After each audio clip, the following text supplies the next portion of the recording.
Well, good afternoon, everyone. Thank you. Thank you so much for joining us here this afternoon for our special occasion. We had a beautiful morning service, and we dedicated this organ to the glory of God here in use in our sanctuary. We have the great privilege now of hearing it performed at a very high level.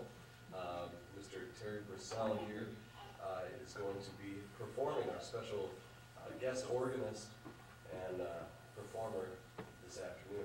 You can open the first page of the program you have, and there you can read his biography. Very accomplished organ. He's been playing for a very long time. He also is involved with the American Guild of Organists and works for T.S. Good Organ Company.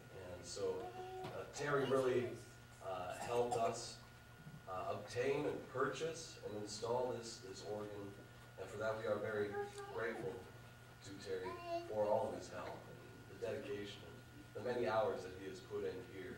And I know our organist would also want to acknowledge and thank him for the amount of work that he has put in training them in how to use this instrument. Also want to take a moment here to thank Mr. Jeff Hoyle. Am I saying that correctly? He installed it, he did all the hardware and put the speakers up, and everything else couldn't have been done without his help here as well. So we really appreciate that. And also Jeff's magnificent work on our piano, refinishing that as well. It's beautiful. Well, thank you again, and without any further ado, I'm going to turn it over to Terry and leave it up to him.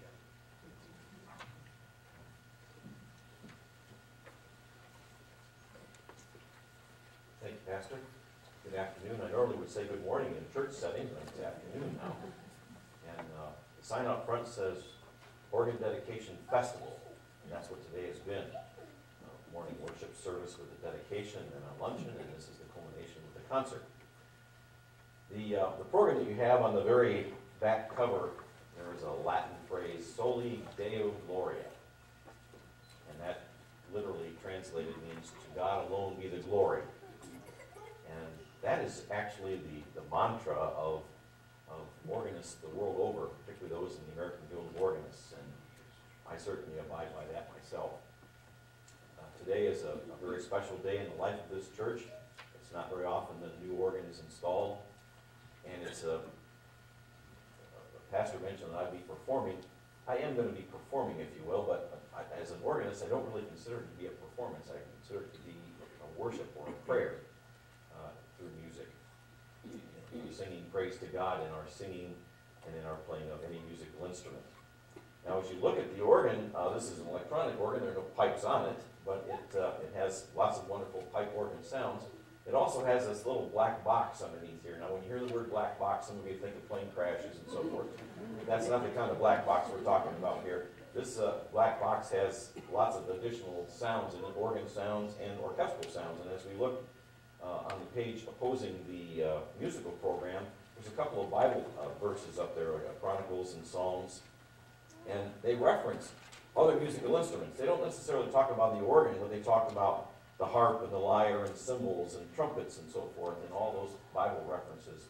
And so we're going to be using many of those kinds of sounds. But the most important line is in the middle psalm from Psalm 150. It says, "Let everything that hath breath praise the Lord." And that's what this is all about. That's what this musical instrument is all about. We're not singing praise to our organists, although we do appreciate all the work that they do here, but or bring praise to ourselves. We're singing praises to God. So I thought I would start with the opening piece, and it's simply called "Make the Sounds of Praise."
Thank you.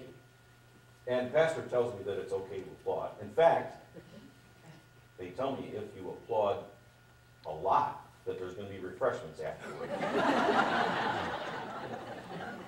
But if you don't applaud enough, there won't be any.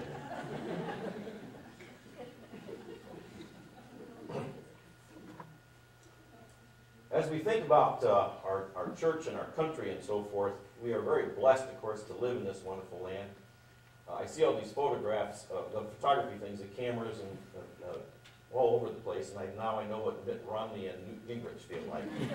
But the point is that we live in this wonderful country where we can have a discourse, and we can have various religions and denominations, and all those wonderful things, but the cost of that freedom is sometimes the blood of our young people.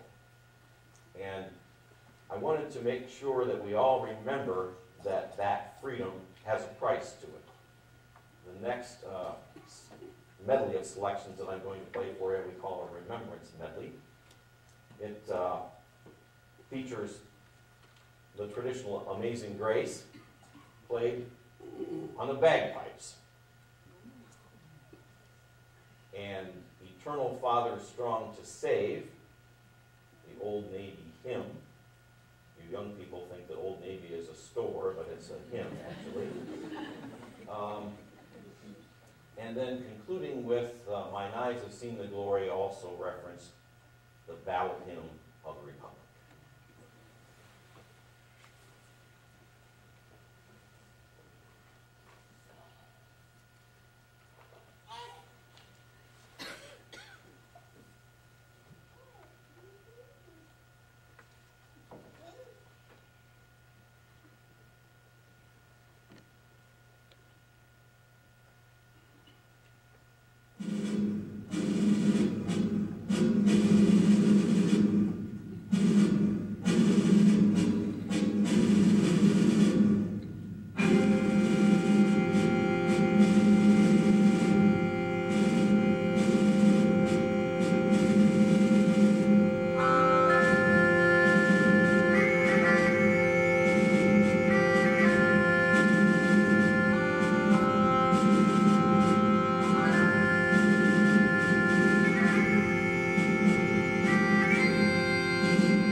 piece I'm going to play for you is from a symphony by Gustav Holst. Now, Gustav Holst was an English composer. You would think his last name Holst is German, but actually English. And this is 4 movements, and it's about all the 9 different planets. And this particular movement that I'm going to play for you is the one entitled Jupiter. Many hymnals have this actually listed in the hymnal as a hymn, and in my particular hymnal it's "O God, Beyond All Praising" is the name of the hymn. But it's a wonderful piece, and I just love to play it, and I thought I'd share it with you today. I want you to sort of think about what it might be like to actually travel to space, to travel to Jupiter. You know, it might not be in our lifetimes, but maybe in our children or grandchildren's lifetimes that we might be actually traveling out in space, into outer space. So the beginning would be the liftoff of the rocket, or however we would get there, and then finding out that Jupiter is just a wonderful place to be, and out in the heavens and so forth. Anyway, this is Gustav Holst, "O God, Beyond All Praisings," otherwise known as Jupiter, from the Symphony of the Planets.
My wife comes from a family of 8 brothers and sisters, and some of them are scattered around the country. Her younger sister lives in St. Louis, Missouri, and over the holidays, my in-laws went down to visit them and their 9 children. Like mother, like daughter, I guess. And on the way back, they were coming north on I-69 in Indiana, from Indianapolis. And they decided to pull over and have a bite to eat at the little diner there, you know, roast beef and mashed potatoes and so forth. They had a great lunch, it was wonderful, and they got back in the car and were heading back north on I-69 toward Toledo when my mother-in-law Beverly suddenly blurted out to Tom, "Tom, we'll have to turn around. I forgot my sunglasses."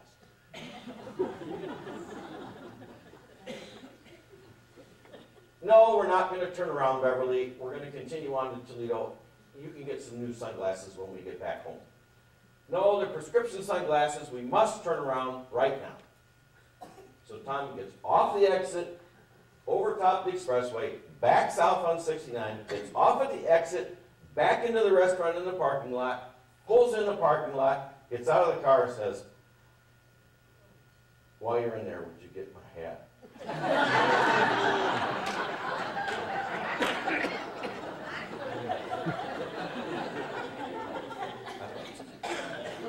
Anyway, we couldn't have an organ concert without a piece from the most famous composer for organ of all, and that would be Johann Sebastian Bach. And the piece I've selected for you is not a real flashy organ two-hand contrapuntal. What that means is two different things going on at the same time, one in your one hand and one in your other. That's why you have two different keyboards, because you have two different sounds simultaneously. But this is a piece that many of you would probably be familiar with. It's titled Arioso. It's from a Sinfonia cantata of Bach. And it's very, very nice. It's very melodic. And it's a Bach piece that shows off the organ nicely. We're going to play it with a couple of different orchestral sounds. We're going to begin with an oboe and some strings and organ with that. And then we'll play the middle part with a French horn, and then back to the oboe for the end. This is Bach's Sinfonia cantata, Arioso.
very much.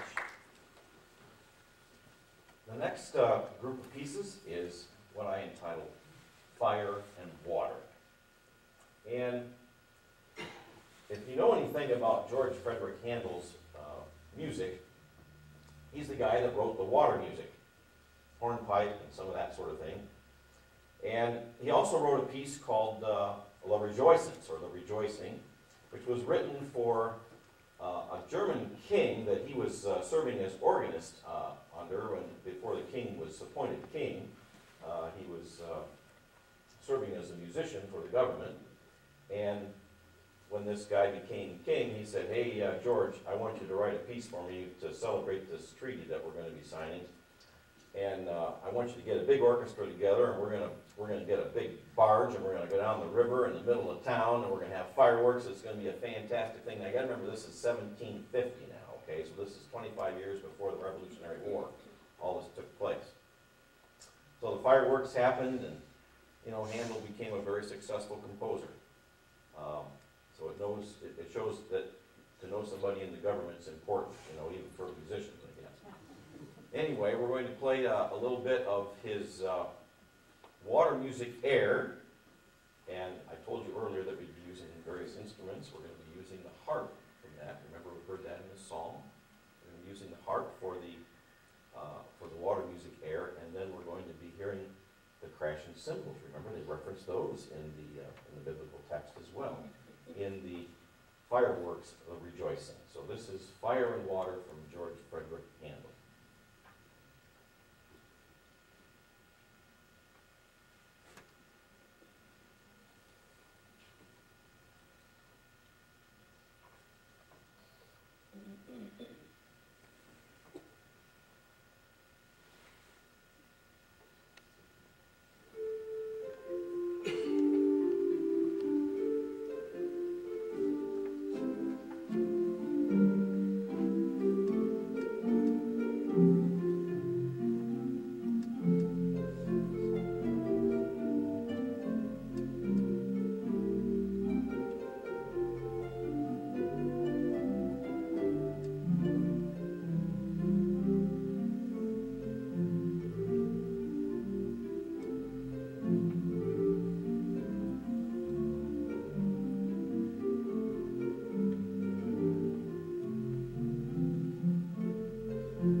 mentioned earlier about your organists, and I think the four organists from Abiding Word should all stand up and be recognized here, because there are a lot of guests in the audience here, so I'd like all four of you to stand up. Flo, and Vicki, and Darlene, and Lynn, and Mercy.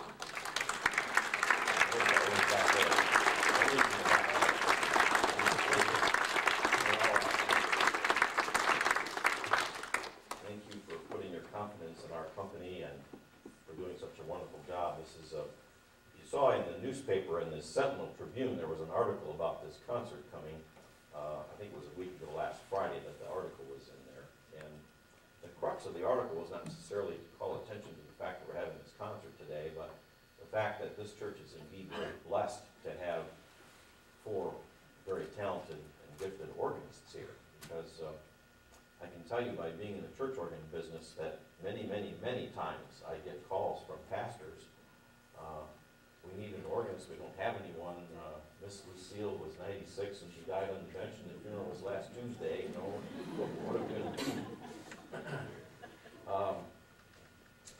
But to have four organists in one church, you know, the size of this church, I'm not talking thousands and thousands of parishioners, you know, we're only talking a relatively small congregation here, and have four musicians is just a wonderful blessing. So thank you so much, and you all do a wonderful job. And if you happen to be here this morning, you heard them all play. They did a tremendous job.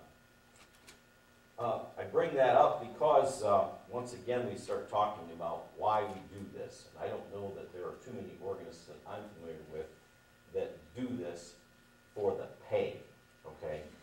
This is not something that you're going to get rich if you decide, I decide I'm going to be a rich man someday, I'm going to be a church organist. And it's always been that way. The paupers of the community were always the church organists, myself included. We do it out of service to the Lord. And the next three pieces that I'm going to be playing for you are sort of a testament to organists that I've come in contact with over my 40 plus years of doing this. Spirit of God, descend upon my heart.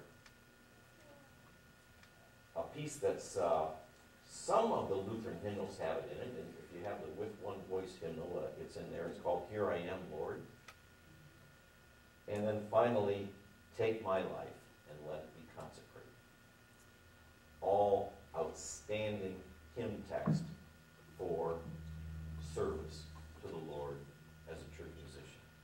And if you know a young person, I don't want to discourage anyone from being a church organist by telling them they're going to be a pauper, but very, very few organists that I know are actually full-time church organists. Most of us have a job, and then we also are a church organist. My job happens to involve church organs as well. I'm very blessed to be able to do that.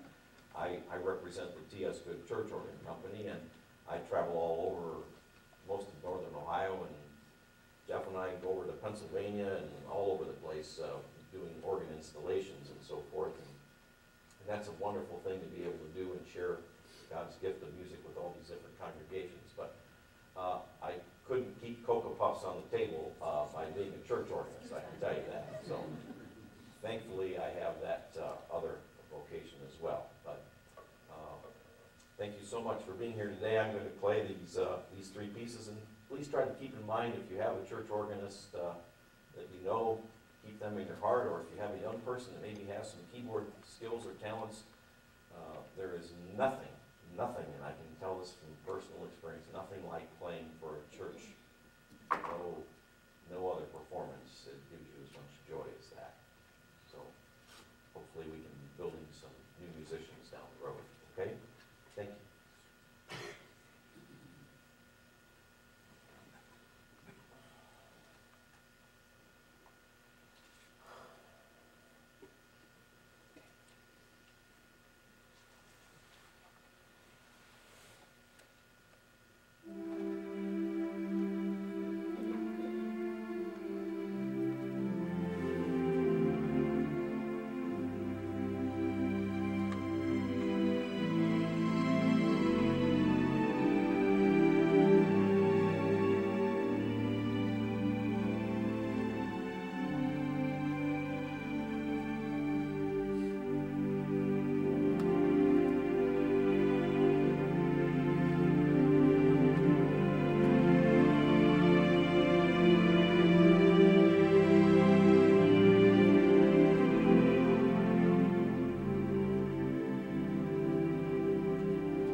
the wall in the back. Like that idea for my pastor. Enough said. My time with you is up for today, but I do have one more piece to play. Pastor, do we have time to do one more piece? Yes. We do. All right. David German wrote this piece, and it's simply called Festive Trumpet Tune.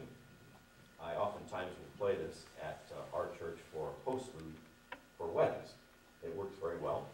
You can play it as many verses as you need to, and it has a couple of transpositions in the middle of it, key changes and so forth, and it works really nice.